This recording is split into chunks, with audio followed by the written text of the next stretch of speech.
Hello, for this week I have chosen scenario number 1, and this is a story.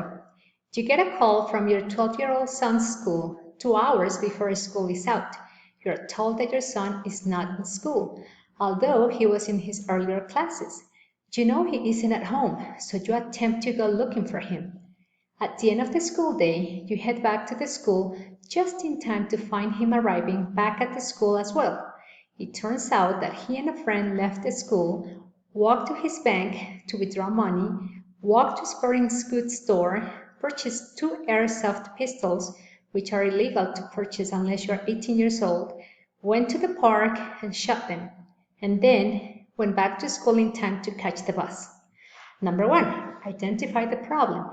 The problem is that my son skipped classes. 2, discuss the impact it has on those involved.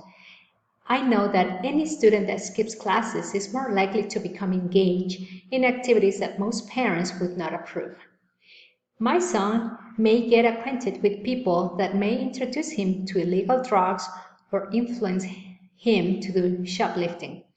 If he continues skipping classes, he can grow up with several flaws in his character and a series of setbacks in his academic grades.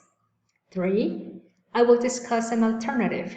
First, I need to discuss the school rules about tardiness and absences and what happens when they're broken. He needs to understand that as a parent, I can get fined or, in extreme cases, arrested if he misses school too often. I will talk with him about our family rules and how, if he really wants to practice shooting, we can arrange an activity with his dad and other friends to go to a nearby range and practice shooting in a supervised environment. Number 4, implement consequences.